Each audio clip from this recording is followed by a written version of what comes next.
જય ઈસુ. સંતોની કેડીમાં બધાનું સુસ્વાગત. યોહાન 14:12 કહે છે, જેને મારામાં શ્રદ્ધા છે તે હું કરું છું તેવા કાર્યો કરશે, બલકે એથી મોટા કાર્યો પણ કરશે, કારણ હું પિતા પાસે જાઉં છું. આજે 4 સપ્ટેમ્બર ધર્મસભા આજે વિતરબાના સંત રોજનો તહેવાર ઉજવે છે. સંત રોજનો જન્મ ઈસવીસન 1233માં એક ગરીબ પરિવારમાં થયો હતો, પરંતુ તેમના માતા પિતાએ તેમનો ઉછેર ખૂબ જ પ્રેમથી અને ઉમદા રીતે કર્યો હતો, અને તેથી તેઓ વિશેષ રીતે ઈશ્વરની કૃપાના માલિક બન્યા હતા. નાનપણથી જ તેમનામાં ઈશ્વરની શક્તિ વિદ્યમાન હતી અને તેઓ ઘણા ચમત્કાર કરતા હતા.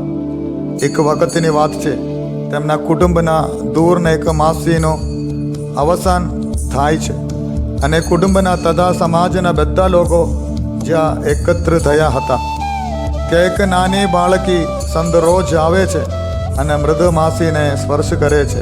ત્યાં જ તેના માસી પુનર્જીવિત થાય છે. બધા લોકો આ જોઈને આશ્ચર્યમાં ગરકાવ થઈ જાય છે. બીજા એક સમયની વાત છે, જ્યારે સંત રોજને માતા મરિયમે સપનામાં દર્શન આપ્યું અને કહ્યું કે તું લોકોને પસ્તાવો કરવાનું કહે. ત્યારે સંત રોજે લોકોને વિશેષ રીતે પસ્તાવો કરી શુદ્ધ થવાનું આહ્વાન કર્યું હતું. તેમણે રાજા ફેડરિકનો વિરોધ કર્યો, તેથી તેમને ત્યાંથી હાંકી કાઢવામાં આવ્યા. સંત રોજ વિશેષ રીતે નિર્ધન સંત ક્લેરની સંસ્થામાં પ્રવેશ કરવાની ઈચ્છા રાખતા હતા, પરંતુ તે તેમના જીવિત ના કરી શક્યા. તેમણે પોતાના મૃત્યુ પહેલાં જ બધાને જણાવ્યું હતું કે તેમનું મૃત્યુ કેવી રીતે થવાનું છે, અને મૃત્યુ પછી તેઓ સંત ક્લેરની સંસ્થામાં દાખલ કરવામાં આવશે.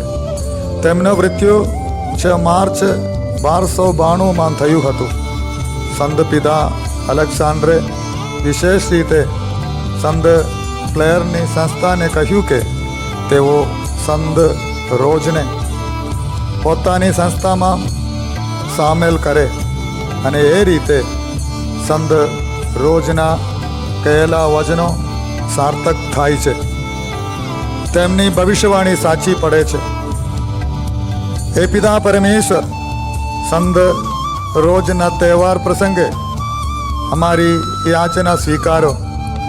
એમના નમૂના પ્રમાણે ચાલીએ, અનન્ય ભક્તિથી તમારી સેવા કરીએ, સદા તમારી પ્રેમની છાયામાં આનંદ માણીએ અને પવિત્રતાથી ભરપૂર જીવન જીવીએ. પ્રણામ મરિયા, કૃપાથી પૂર્ણ, પ્રભુ તારી સાથે છે. ભાગ્યવંત તું સ્ત્રીઓમાં, અને ભાગ્યવંત તારા ઉદરનું ફળ ઈસુ.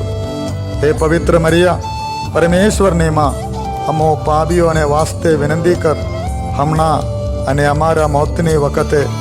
આમેન.